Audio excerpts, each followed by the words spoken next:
Eh bien bonjour Franck, Bonjour. comment Ça va? vas-tu? Moi ça va très bien et toi? Ça va bien.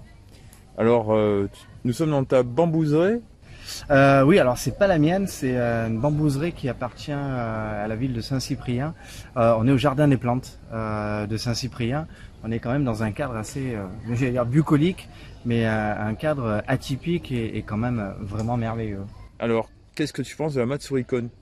Ah ben moi je pense que là toute l'équipe en tout cas de la Matsuricon nous a offert bien sûr un cadre complètement fou et bien sûr avec des invités assez exceptionnels j'allais dire. Dans toi. Dont moi sans prétention mais non bien sûr moi c'est une joie en tout cas de venir là à la fois pour faire de la présentation mais surtout pour s'amuser pour le concert et les deux concerts, un qu'on a fait hier soir et un qu'on refait encore ce soir pour un vrai concert de générique des années 80 jusqu'à aujourd'hui d'ailleurs, pas que du rétro mais vraiment les versions des années 80. Des choses beaucoup plus récentes et puis des choses plus récentes comme My Hero Academia par exemple en japonais. Et sinon, les mangas, t'es tombé dans la marmite à quel âge? Ah bah je crois que je suis tombé dedans quand tout simplement Goldorak est arrivé. Mhm.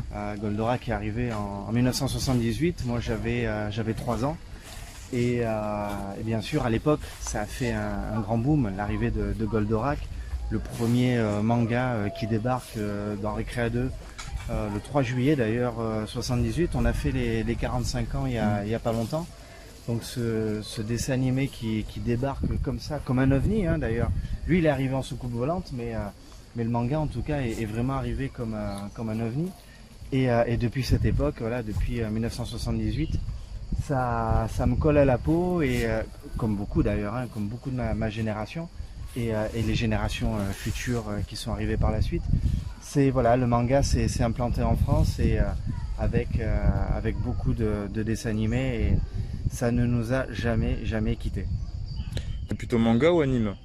Plus anime forcément dans la proportion, j'ai quand même plus vu d'anime que ce que j'ai lu de manga, mais les deux de toute façon coexistent assez librement chez moi.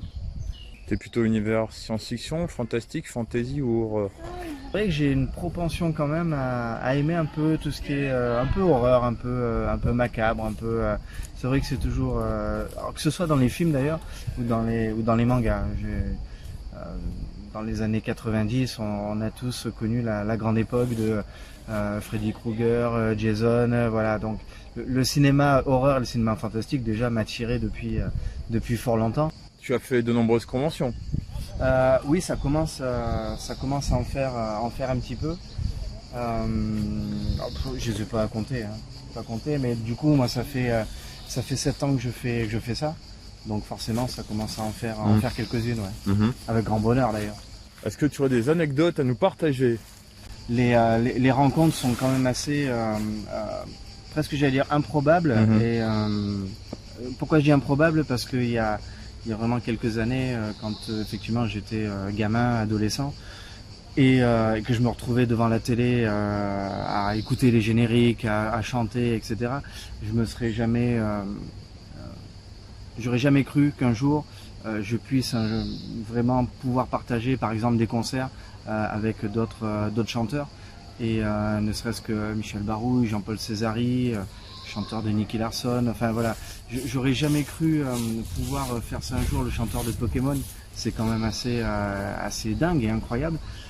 Jusqu'à pouvoir réaliser par exemple là, c'est comme je l'avais dit tout à l'heure, ces derniers jours on a fêté les 45 ans de Goldorak, jour pour jour, la première diffusion à la télé, et j'ai eu la chance d'avoir à la maison de pouvoir accueillir Enrique, et on a pu se faire comme ça devait durer un quart d'heure, et puis finalement on est parti à discuter, et puis voilà, on s'est fait une petite vidéo qui était vraiment destinée aussi pour les fans, pour souhaiter un bon anniversaire à Goldorak, et puis fêter ses 45 ans sous une belle forme.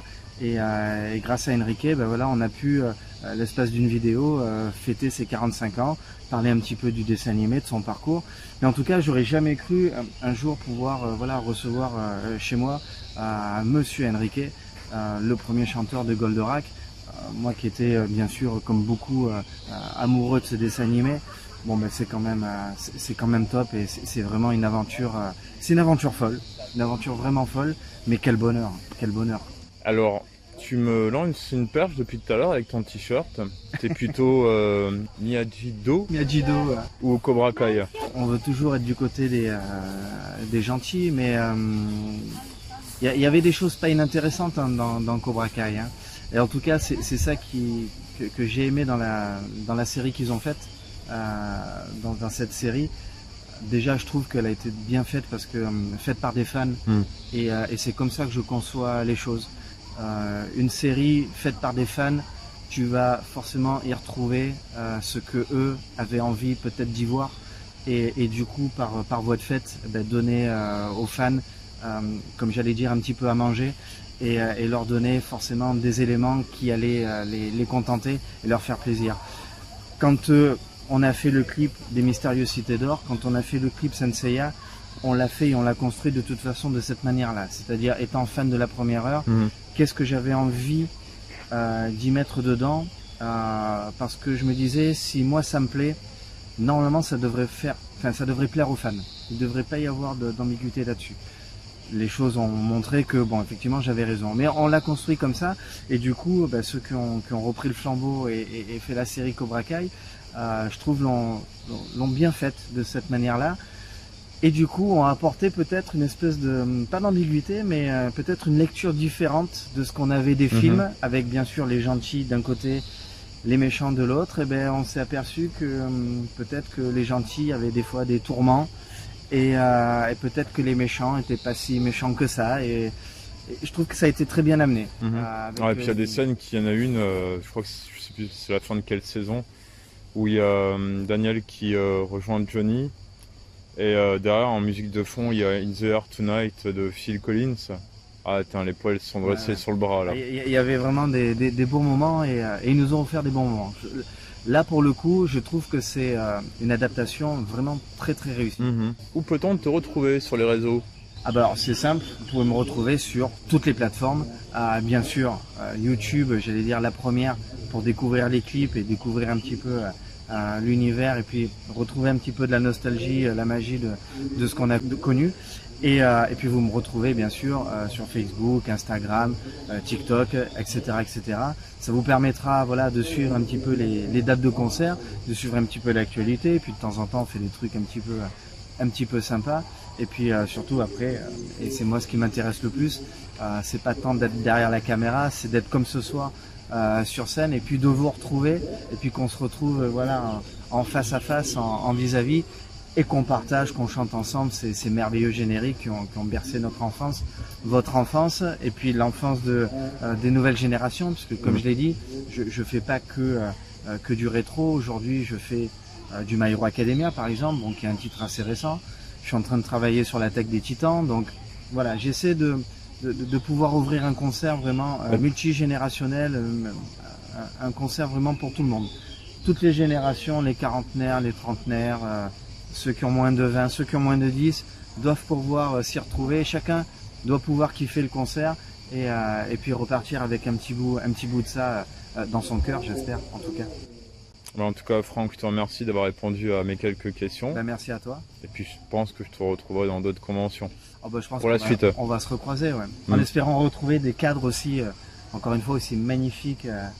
C'est sûr. Ici, Ça a permis de faire énormément de photos. Je crois qu'il y a largement Pierre. On entend les cigales. Je pense qu'on va les entendre sûrement. Beaucoup, ouais. Voilà. On va les entendre. En plus, ça, si c'est des fusées en hiver. Donc voilà, on est dans un cadre super sympa. La forêt de bambou, là on est au frais. Il fait peut-être effectivement très chaud, 35, 40 degrés, je sais pas. Mais là on est au frais, on est bien, on entend les cigales, on se promène. Qu'est-ce que c'est cool, c'est vraiment cool. En tout cas, à très très bientôt. Je vous embrasse tous. Merci.